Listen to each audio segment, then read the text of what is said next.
বন্ধুরা, আশা করি তোমরা সকলে ভালো আছো। তোমার চ্যানেলে তোমাদের সবাইকে স্বাগতম। তো স্বাভাবিকভাবে উচ্চ মাধ্যমিকের কিন্তু খাতা দেখার প্রক্রিয়া প্রায় শেষ হতে চলেছে এবং যেহেতু আমাদের এবারের পরীক্ষাটা একদম সম্পূর্ণ নতুনভাবে আমরা শেষ করলাম, একটা নতুন পদ্ধতির মধ্য দিয়ে আমাদের একটা পুরো সেশন শেষ হলো, যেখানে আমরা উচ্চ মাধ্যমিককে টোটালি আগে যেটা ছিল ক্লাস 11 এবং তারপর যথারীতি ক্লাস 12 দুটো পার্ট ছিল, সেখানে আমরা ক্লাস 11কে দুটো টুকরো করে ফার্স্ট সেমিস্টার সেকেন্ড সেমিস্টার করে পরীক্ষা দিয়ে পাস হয়ে ক্লাস 12-এ আসলাম এবং 12-এ এসে প্রথমে থার্ড সেমিস্টার এবং তারপর ফোর্থ সেমিস্টার দিলাম।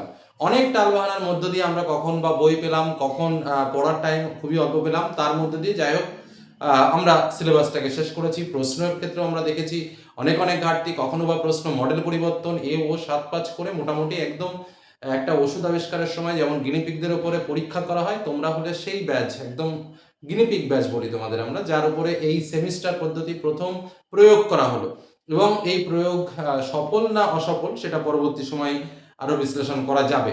এখন কথা হচ্ছে, যেটা আমাদের আগে এক ধরনের মার্কশিট স্বাভাবিকভাবে ছাত্রছাত্রীরা পেত, এবার কথা হচ্ছে এবার আমরা মার্কশিট কিভাবে পেতে পারি বা আমাদের মার্কশিটের মডেল কেমন হতে পারে, আজকের আলোচনা ঠিক সেরকম ভাবেই। এবং কেমন মার্কশিট বা কোন বিষয়ে আমাদের তথ্য আমরা পেতে পারি সে বিষয় নিয়ে আজকের আলোচনা। কারণ আমরা ইতিপূর্বে কয়েকজনের সঙ্গে কথা বলেছিলাম উচ্চ মাধ্যমিক সেক্টরে যারা কর্মরত, তাদের সঙ্গে, যে কিভাবে আমাদের এবার মার্কশিট বের হতে পারে, সেরকমই একটা ডেমো মডেল রেডি করে তোমাদের সামনে কথা বলবো। এবং তার সঙ্গে আরেকটা বিষয় নিয়ে, যেটা খুবই চর্চিত বিষয় আমাদের, অ্যাডিশনাল সাবজেক্ট নিয়ে। কারণ আমরা এর আগে থার্ড সেমিস্টার রেজাল্টের ক্ষেত্রে দেখেছি আমাদের অন্যান্য সাবজেক্টে পাস হওয়া সত্ত্বেও, অ্যাডিশনাল সাবজেক্টে পাস হওয়া সত্ত্বেও আমাদের মেইন সাবজেক্ট যেগুলো ছিল সেগুলো মেইনেই রয়ে গেছে, সেখানে অ্যাডিশনালটা কিন্তু মেইন সাবজেক্টে যায়নি।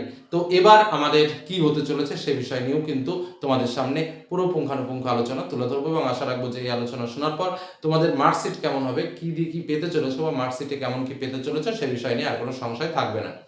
একদম পরিষ্কার কথা, একদম মার্কশিটটা যেভাবে হয় বা সার্টিফিকেট যেভাবে হয় একদম উপরের দিকে তো West Bengal Council of Higher Secondary Education, হ্যাঁ তারা অনেক কিছু নাম, রোল নম্বর, রেজিস্ট্রেশন নম্বর এগুলো লেখা থাকে, ওসব নিয়ে আমি আর যাচ্ছি না। অ্যাকচুয়াল মার্কশিটের ফ্লোটাতে আমি আসছি, যেখানে তোমাদের থাকবে মূলত সেটা হচ্ছে সাবজেক্ট কোড, অর্থাৎ তোমরা কি কি সাবজেক্টে পরীক্ষা দিয়েছো সেই পরপর সাবজেক্ট কোডগুলো থাকবে।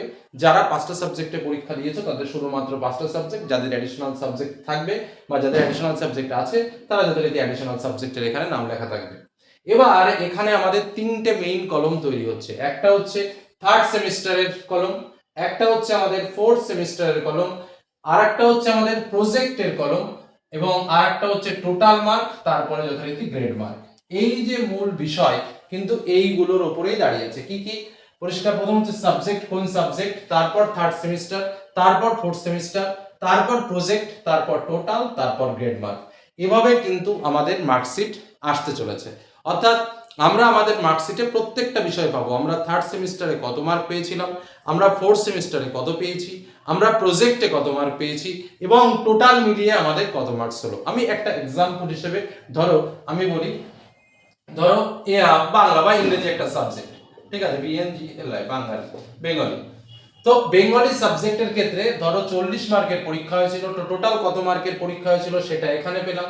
মনে করো 40 মার্কের পরীক্ষার মধ্যে যেটা আমাদের এমসিকিউ পরীক্ষা হয়েছিল থার্ড সেমিস্টারে, সেখানে আমরা 20 পেয়েছি। তারপরে ধরো আমাদের ফোর্থ সেমিস্টারেও আমাদের স্বাভাবিকভাবে 40 মার্কের পরীক্ষা ছিল, মনে করো ফোর্থ সেমিস্টারে আমরা 30 মার্কস পেয়েছি। তারপরে আমাদের প্রজেক্ট ছিল 20 মার্কসের, যেখানে ধরো স্কুল আমাকে 18 মার্কস দিয়েছে, তাহলে স্বাভাবিক নিয়মে এই 18 মার্কস, এদিকে আমার 30 মার্কস এবং এদিকে আমার 20 মার্কস, এই যে টোটাল 3টে মার্কস, তাহলে 30, 50, 60 আর 68, সরি, তাহলে এখানে আমার কত হলো? Total 68 mark. এইটা হলো আমার টোটাল মার্ক এবং এর উপরে বেস করে আমার ওভারঅল গ্রেড তৈরি হলো।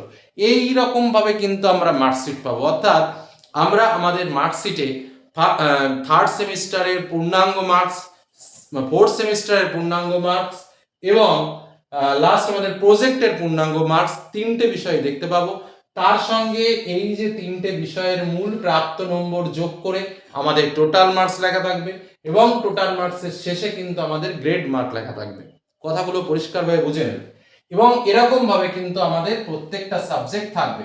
ধরো এখান থেকে আমাদের, আমি আর সাবজেক্টের নাম লিখছি না, A B C D E, এই 5টা সাবজেক্ট এবং এফও লিখলাম, আমি এরকম ভাবে নম্বর পেলাম। এটা হলো প্রথম কথা। যে সাবজেক্টগুলোতে আমি পাস করে গেলাম স্বাভাবিকভাবে, এ বি সি এরকম ভাবে আমি গ্রেড পেলাম, এ প্লাস বি প্লাস গেল। যে যদি কোনো সাবজেক্টে আমার ফেল হয়ে যায় তো স্বাভাবিকভাবে সেখানে আমার ডি লেখা থাকবে। বোঝা গেল কি বললাম?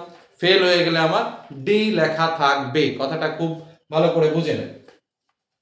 নেক্সট, বা ওপেনলি ফেইলও লেখা থাকতে পারে, কিন্তু ফেল দেয় না, স্বাভাবিকভাবে ডি লিখে দেয় বা ডিসকোয়ালিফাই লিখে দেয়।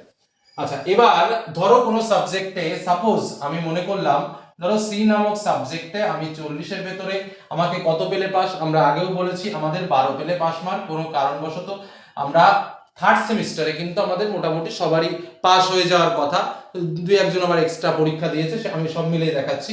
মনে করো আমি এটাতে ধরো পাস হয়ে গেছি, এটাতে 20 পেয়েছি, এখানে ধরো ফোর্থ সেমিস্টারে আমি এখানে 40 এর ভেতরে আমি 9 পেয়ে গেছি, তো স্বাভাবিকভাবে আমার এখানে ধরো 20-র মধ্যে আমি 18 পেলাম। প্রশ্নটা হচ্ছে আমার এবার যে স্যার আমার তো এটাতে পাস হলো, এটাতে পাস হলো, আমার শুধুমাত্র এটাতে পাস হয়নি, এবং ওভারঅল বা টোটাল মার্কসের বিচার যদি আমরা দেখি, দেখো এখানে 20 হচ্ছে, এখানে 18 হচ্ছে, মানে 30 আর 8 কত হয়? 30 আর 8 38, 38 আর 9 যথারীতি আমার মার্কসটা কত হচ্ছে? 38 আর 9 মানে আমার মার্কস কিন্তু হয়ে যাচ্ছে 47। আমার টোটাল মার্কস কত হয়ে গেল? Total marks 47। তাহলে কি স্যার আমি পাস নই? টোটাল মার্কস 47 পেয়েও কি আমি পাস নই? এটা হচ্ছে আমার প্রশ্ন। এখন কথা হচ্ছে যে এবারের নিয়ম বা সেমিস্টারের যেটা নিয়ম, সেই নিয়মের আন্ডারে কিন্তু তুমি পাস নও। কথাটা খুব ভালোভাবে বুঝবে। কেন পাস নও?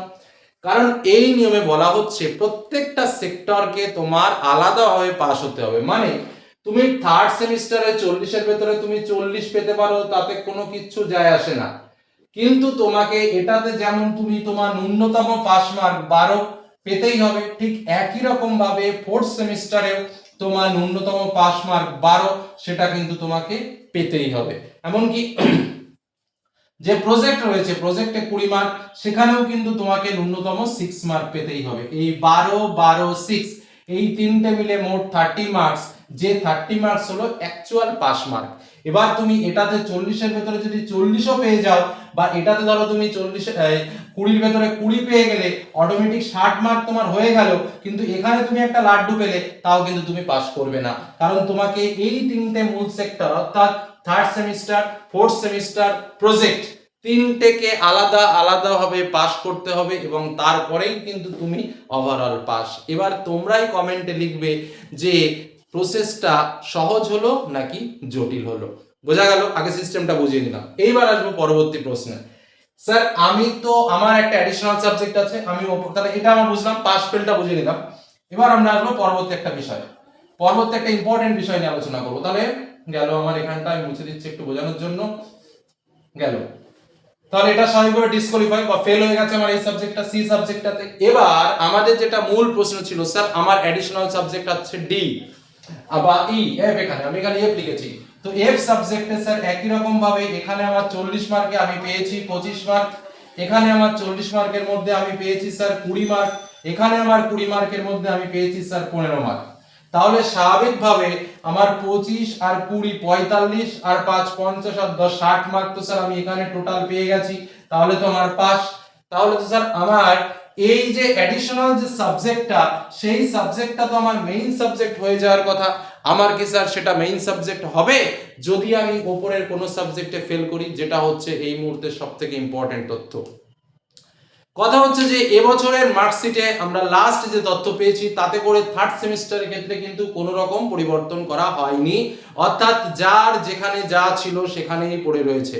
এবার কথা হচ্ছে যে থার্ড সেমিস্টারে পড়ে থাকার কারণ কি? কারণ হচ্ছে তাদের সুযোগ দেওয়া হচ্ছে যাতে তারা পরবর্তীতে পাস আউট করে যায়, কিন্তু ফাইনাল পরীক্ষাতে যদি তাদের কোনো রকম সমস্যা দেখা যায় যে না উপরের কোনো একটা মেইন সাবজেক্টে তারা ফেল করেছে, তাহলে ফাইনাল মার্কশিটের ক্ষেত্রে আমরা লক্ষ্য করতে পারবো তাদের যেটা মেইন সাবজেক্ট ছিল, সেই মেইন সাবজেক্ট যেটা তারা ফেল করেছে, সেই মেইন সাবজেক্টটা অ্যাডিশনাল হয়ে যাবে, এবং অ্যাডিশনালের যে সাবজেক্টটা ছিল সেই সাবজেক্টটা তার মেইন হয়ে যাবে।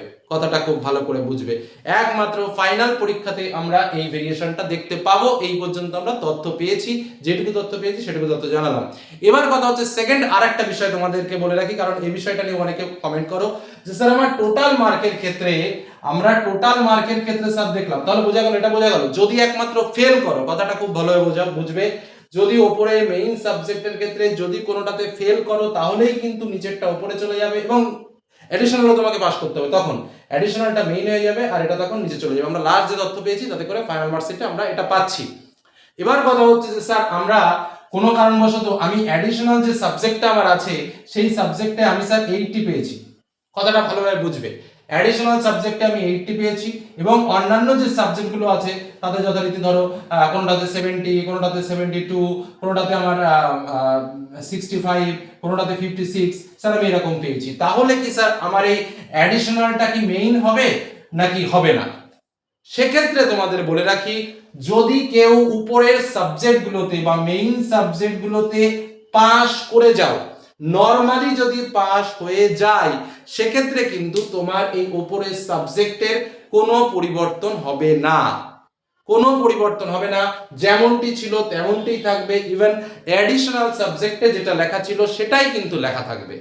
একমাত্র অ্যাডিশনাল সাবজেক্ট মেইন সাবজেক্ট তখনই হবে যদি মেইন সাবজেক্টে ফেল হয়ে যায়, তখনই কিন্তু অ্যাডিশনাল সাবজেক্ট মেইন সাবজেক্ট হবে। এটাই হলো মূল কথা। আশা করি বিষয়টা সম্পূর্ণরূপে ক্লিয়ারলি বোঝাতে পারলাম।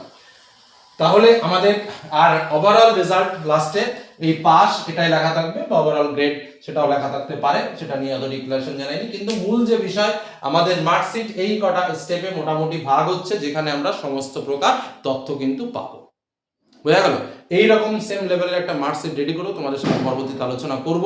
আরো আপডেট তথ্য আমরা পেয়ে নিই, তবে তোমাদের খাতা দেখার প্রক্রিয়া একদম জোর কদমে চলছে, জোর কদমে চলছে এখন তোমাদের খাতা দেখার প্রক্রিয়া।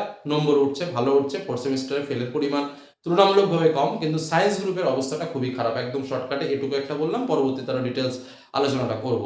তো এই হলো আমাদের আলোচনা। এছাড়াও যদি কোনো কিছু জানার প্রয়োজন হয় অবশ্যই কমেন্ট সেকশনে এসে কমেন্ট করো, চেষ্টা করবো তোমার প্রশ্নের উত্তর দেয়, এবং আশা করি এই অ্যাডিশনাল মেইন সাবজেক্ট এবং কেমন মার্কশিট হতে চলেছে সেটা নিয়ে তোমাদের আর কোনো সমস্যা থাকার কথা নয়। ওকে, আজকের মধ্যে এখানে শেষ করছি। ভালো থেকো, সুস্থ থেকো, সাবধানে থেকো, ধন্যবাদ।